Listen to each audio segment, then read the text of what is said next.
CALPADS SSID Assignment Post-Process Redevelopment Walkthrough. We will show you the steps recommended and described in Flash Message 221 and demonstrate the functionality changes. The post-process redevelopment changed the statewide student identifier assignment process to exclude the comparison of demographic data. It is expected that the elimination of this functionality may result in the increased amount of mid anomalies. It may be necessary for LEAs to change their local business practices or processes so that they can mitigate the creation of mids. Depending on the volume of student transfers, it is advisable for LEAs to perform a student search in CALPADS online maintenance based on students' demographic criteria prior to enrollment in CALPADS or during the local LEA enrollment process. For larger districts, LEAs can train school site staff or the staff that enters student data in the student information system to do a search upon enrollment. This can simply be an added practice to your local enrollment processes. Very similar to copying the required documents or verifying the student's residency or possibly verifying signatures on enrollment documents. Now, whoever's doing the enrollment or the collection or the verification of enrollment documents will also do a demographic search in CALPADS to see if the student has in fact been assigned an SSID. Don't be afraid to change. It's the one constant.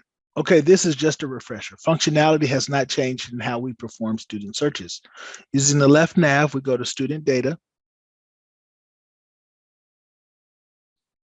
And we want to do a demographic search. Remember, we are looking or trying to verify a student's SSID, so we don't have that. And so here we have our student lookup, and only 2 fields are required. However, more exact matches can be made if you have birth date, birth country as well, and gender. And then if you ever wanted to enroll a student using online maintenance, you simply can request an SSID. Requesting an SSID should be for students that you know have not been enrolled in a California public school before.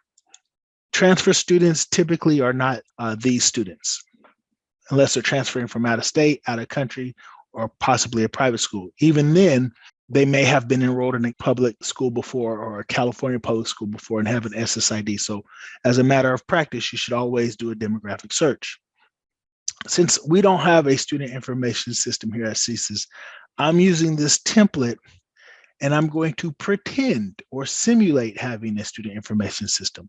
I have no SSIDs for my student. These are newly transfers. And so we're going to look a couple of these students up to demonstrate. So first student is Domino, Lil Caesar.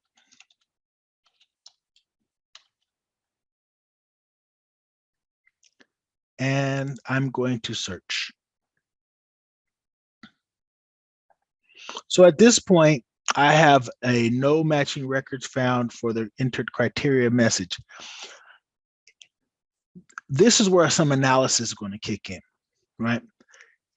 If this is a TK preschool student, kindergarten, or if I know that this student is coming from out of state, out of country, or a private school, this message does not surprise me. However, at the time of this recording, it's April, and I have this student who is transferring into my district. I know that they're coming from a school within my county or a school that I'm familiar with, or maybe I'm not familiar with the school, but I can see it's a California public school. I would expect this student to have a SSID. So perhaps I want to double check to make sure I enter the student's name correctly. So maybe the name isn't Little Cesar, it's one S maybe, or maybe I add additional information like the student's birthday. So this particular student was born May 31st, 2006. So that, this is not a young student here, right? This is a high school age student. The student's in Wairika, California. So let's try again, right? Perhaps more exact information will help me find my student. Again, no matching records found. So at this point, I'm pretty convinced the student doesn't have an SSID. I've confirmed my information. No SSID came in the CUME file when they were transferring over. At this point, I would either request an SSID or I have the confidence to submit or extract my data from my student information system and submit an enrollment file or SSID request file. I'm not too concerned with this student, okay? I've done my due diligence. Let's look at another student. So I'm just gonna clear these fields, start a fresh search. So I have a student here.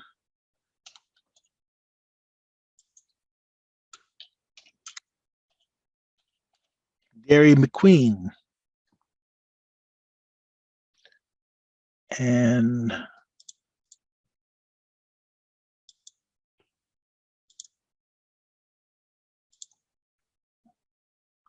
so I do have a match. And so at this point, I didn't enter in the student's birthday, but that's something you want to verify. Make sure that your student's birthday matches up, which it does. I'm confident that this is my student. If I wasn't, I can go to the student's demographic information and I can review their demographic information in detail. I can click open and look at the student's records, perhaps the parental history, names, so on and so forth. This is strictly demonstration information, so we don't have that, but you can scroll down and you would look at the student's race, ethnicity, or in fact, you can look at the student's name. If the student's mom or dad's name is Milky McQueen and King McQueen, that's our student. Perhaps you know the student's previous address, and this matches their enrollment information from the previous district. So there's more information to be found. There's more information to be found when you're doing matching if you access the student detail screen. So this is the student I want to enroll. I'm going to copy the SSID and enter it into my student information system. So let's pretend that I opened up my student information system. I found my student's record, and I'm going to enter the SSID. Now it's in my student information system, and I'm good to go. And I would continue to do that with the third transfer, Johnny Carino or Caraba, whatever this kid's name is. That's the practice. That's something that you're going to want to do before enrollment each time in the near future or in the interim, right? So let's upload that file. Student enrollment, nothing's changed there. That has to match. Open and upload. Okay, so we've uploaded our file. We're on the view submission screen. And thanks to the magic of some off-camera editing and troubleshooting and some YouTube magic, we now have a file that is posting with 3 total records. I want to point this out because no longer does it say past records. It's your total records, right? These are the total number of records in the file. And so you can see that this file I have now is currently posting. There's 3 total records. Since there's 0 errors, this file will pass. Should there be any errors, even 1 error or 1,480 errors, the file will fail. So yes, you may have a file with 3 records and 1,480 errors. Don't be intimidated. It happens. So that's just a new nuance. Part of the post redevelopment process is we're not looking at past and rejected records any longer. You're either going to have a file that has 100% past records, no errors, and that will post automatically, or even if there's a single rejected record, the file will fail during the upload process. So let's look here at the file that we've submitted, and it should have post by the time we bring it up. All right, so we can see that the file status is posted. I've done no reviewing of this file. Haven't done anything, right? The records passed, they've posted. I want to point out that there is no summary of past records. That is gone. And that is to expedite processing. It is what we're familiar with. It is what we're used to, but it is not strictly necessary. So it was eliminated so that the files can process faster. However, if you should have any errors, you would still be able to view those errors, all right?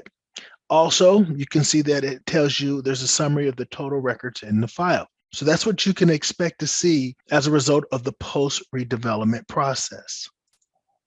So without past records and no candidate matching, how would we confirm or verify the SSIDs that were assigned, right? So there's always your SSID extract, and this functionality hasn't changed much. You can go to your SSID extract and download those SSIDs, right?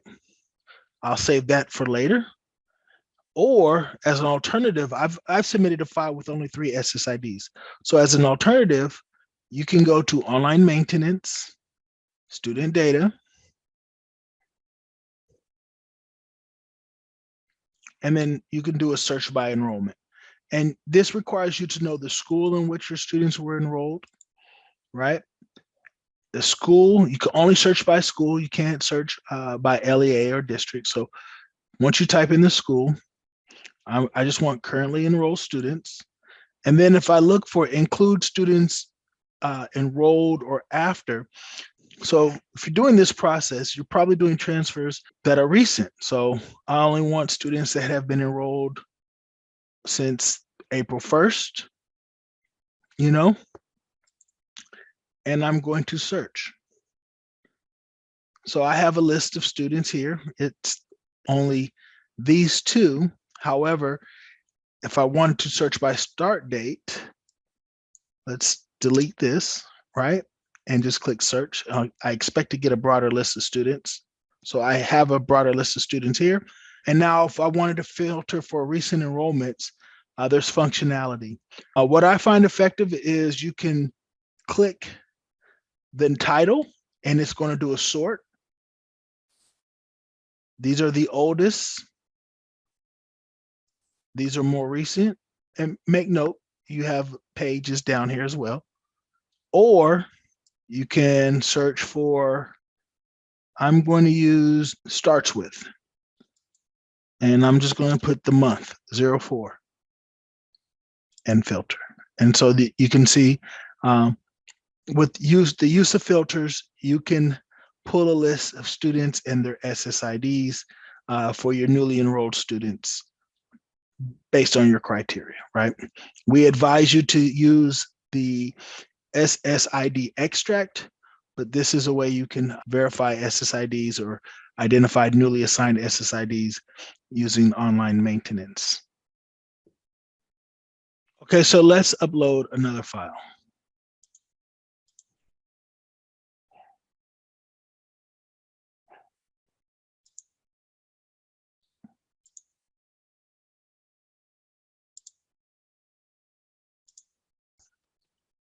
So regardless of local business practices, there's always the chance of mid. This has been increased since there's no manual or probabilistic matching of candidates at this time.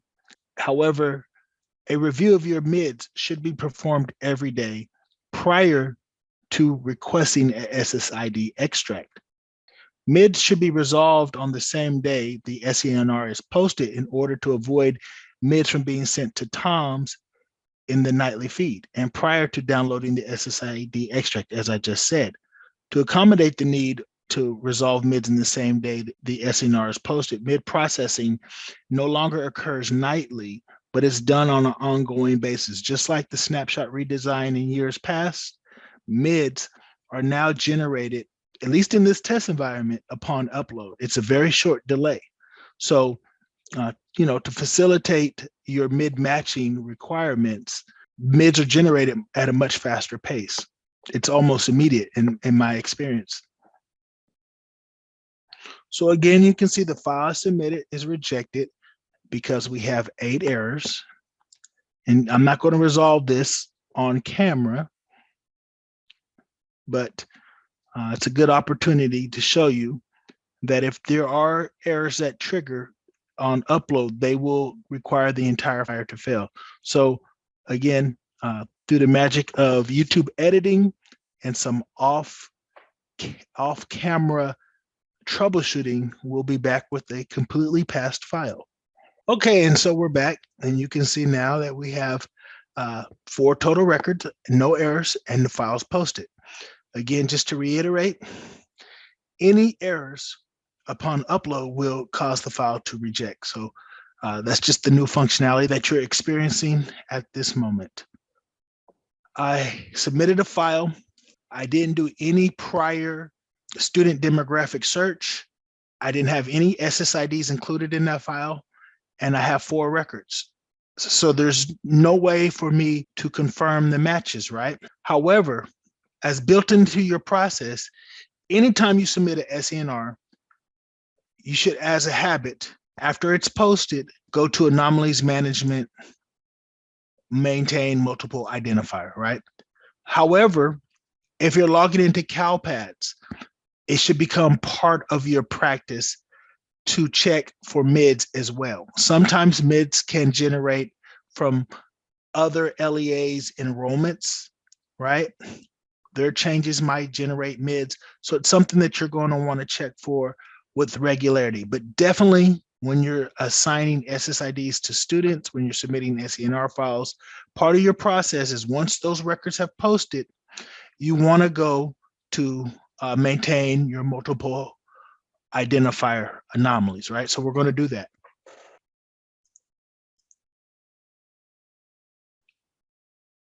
So if you look here, you can see that we have our anomalies here, and they mirror the students' names that we had in our file. Here's my Excel file, my fake student information system, and you can see the student names I have. I have Gouda cheddar, and in CALPADS, we can look at our MIDs and see we have a Gouda cheddar. I have a bread butter, and I have a bread butter here. And in this file, I also had a marble quartz and a plasma liquid. And we come here, marble quartz and plasma liquid did not generate MIDs. So those students were assigned SSIDs. So that's okay.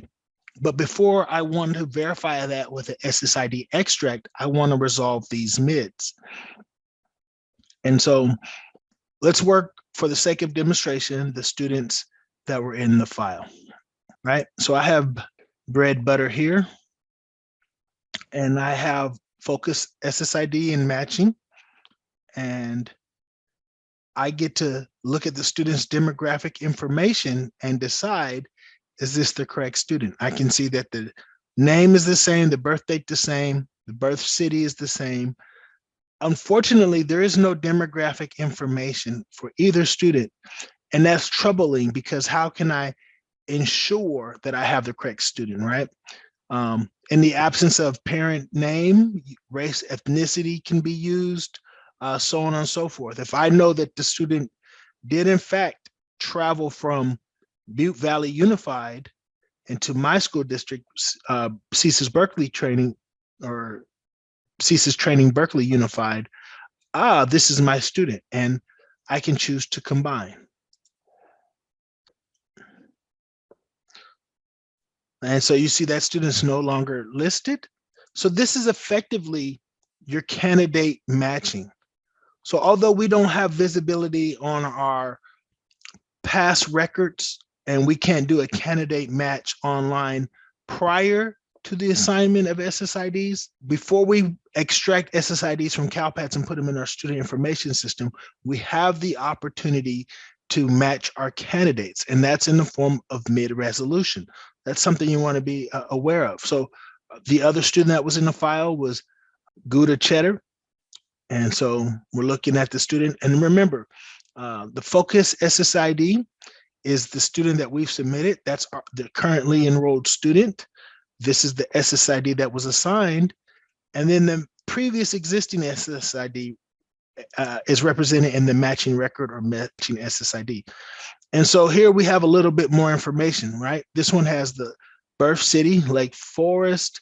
Again, I don't see the parent name, and that's hard because if the record was populated with as much data as possible, that could be a determining factor. So I may be undecided, right? So I'll scroll down, And I have a second possible duplicate. And so again, the focus SSID is the information that I submitted. It represents my enrollment. And here's the other possible SSID. And you can see that students from Tracy. Again, I don't have the parent information, so I can possibly use the enrollment information. But in this case, I might be undecided. So at this time, I'm not going to make a choice. I can click none. If I thought it was a different student and I wanted to keep the focus SSID, I can click different. Any choice other than combined, however, is going to retain the focus SSID, okay? If you don't match a mid, you're going to, or that record that was submitted is going to maintain the focus SSID. And that's a difference in the candidate process. That's the one significant difference. Previously, if you selected none, that would be on standby. Your file wouldn't completely post. It would remain in partial post until you excluded that student or committed to a match. Well, you're committed now. You're committed to what was assigned until you find a match, okay? We'll talk about that shortly. And then let's look at one last student. This student wasn't in the file, and so that's also belies the importance of you checking your mids routinely, not just on the upload of your student enrollment records, but if you're going to log into CALPADS at least once a day, you want to check to see if you have any mids you need to resolve. And so for this student, a very common name, Mary, unfortunately is duplicated, but here is the benefit of having populated information or complete student profiles. I can see that in the focus SSID that I have, there's a difference in the student's birth city, birth state, and then I have demographic information for this student. I see the mother's name, the father's name, and I can use that to verify the mid, right? It's more precise. Again, I have the potential for another mid. And so this version of Mary, I can see the mother's name or father's name is Joe Fernandez, and student was born in Oakland, right? So perhaps this is the student I'm looking for.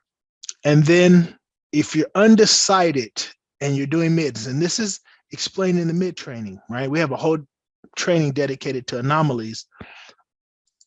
You can copy the student's SSID. And I'm gonna right click so I can have a separate screen, right? Because I want to refer back. And I can paste it in.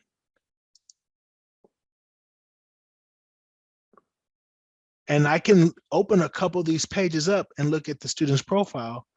And then I can look at the demographic information. And I can scroll through and see if there's race or ethnicity, like this student. The Hispanic ethnicity indicator is yes. The race ethnicity indicator is yes. So this particular enrollment, they didn't provide the race information. And then you have, parent, guardian, highest education, they have their name. These are things that can help determine whether or not this is in fact the student, if you're matching an SSID or resolving a mid anomaly. So just remember that in the process. And the CALPADS user manual has mid under online maintenance, anomalies management, directions on how to resolve mids. And there's a dedicated training on the CSIS YouTube site and in Bridge. So here we are at the CSIS training channel. And if you go to playlist, and then you go to CALPADS Intro and Basics, you just cycle through and you'll have anomaly detection. You open this playlist. And then if you want a shortcut, you go to Module C, and Kyron will narrate to you how to resolve mids or multiple identifiers.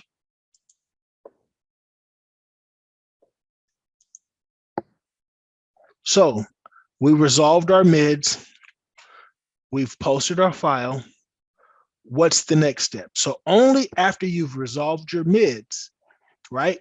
You've submitted your student enrollment file SSIDs were assigned. Students who didn't previously have SSIDs were given identifiers. Students who generated mids, we resolved the mids. They have a single identifier as a result of that resolution. We then want to go to extracts.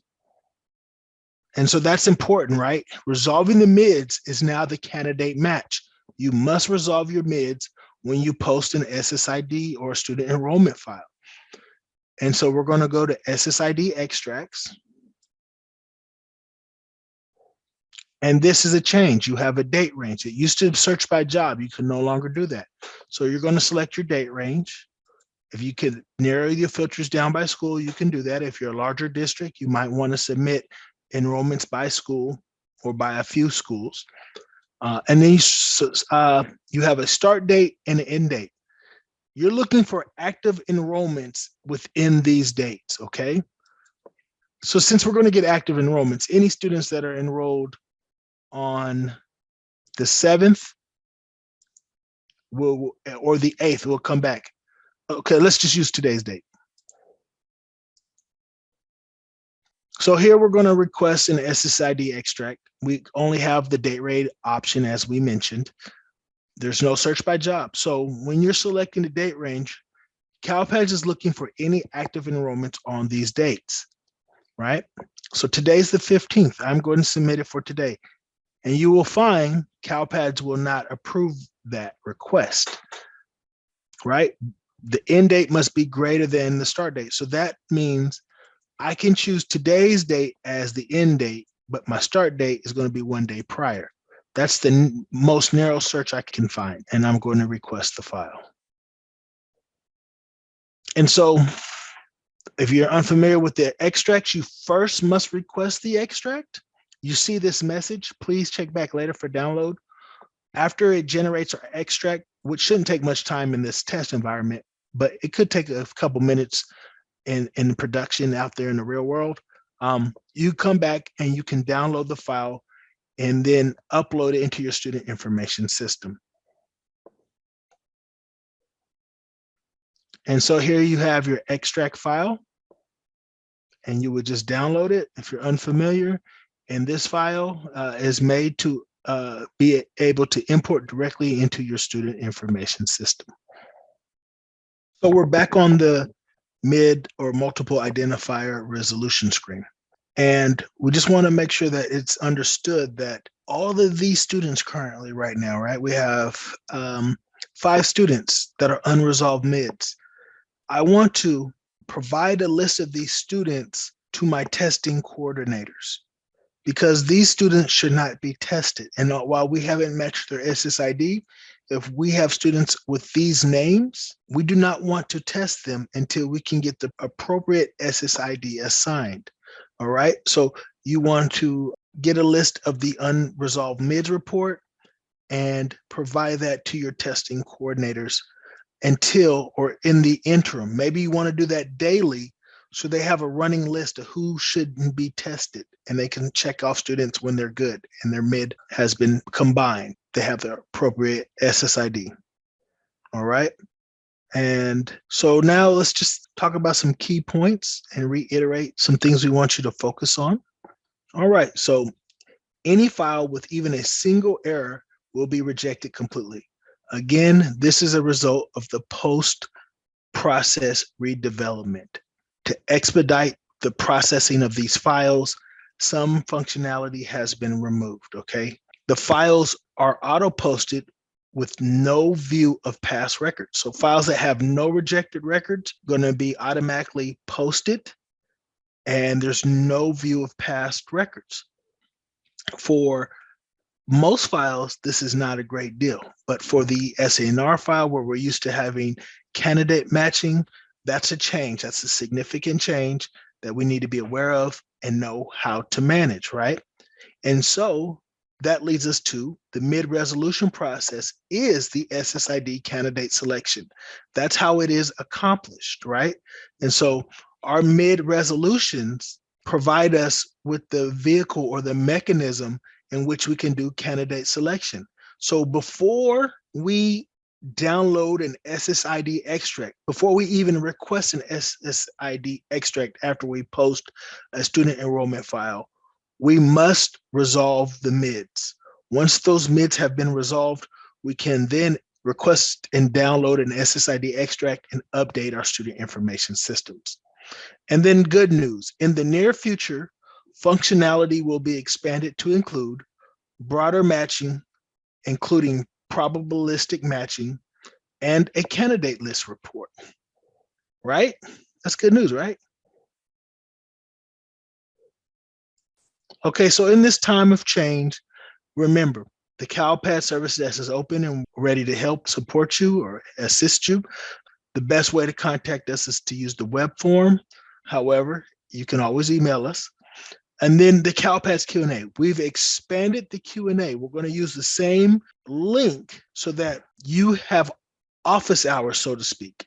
They have yet to be scheduled, but they're coming to coincide with implementation of the post redesign. So you'll be hearing about this real soon if you haven't already. There'll be 3 chances to talk to our analysts, possibly CDE if they join the call. Often Brandy's there, and maybe trainers and support desk personnel. However, the Q&A link, the common one found in the user manual or on the CSIS webpage, you just click that link during the office hours and you'll join the Zoom call, and it's a round robin, questions, answers, perhaps short demonstrations. Will help you work through the changes. Remember, Flash 221 has all the description you need on what you need to do in the interim and what's soon to come in the future. Thank you.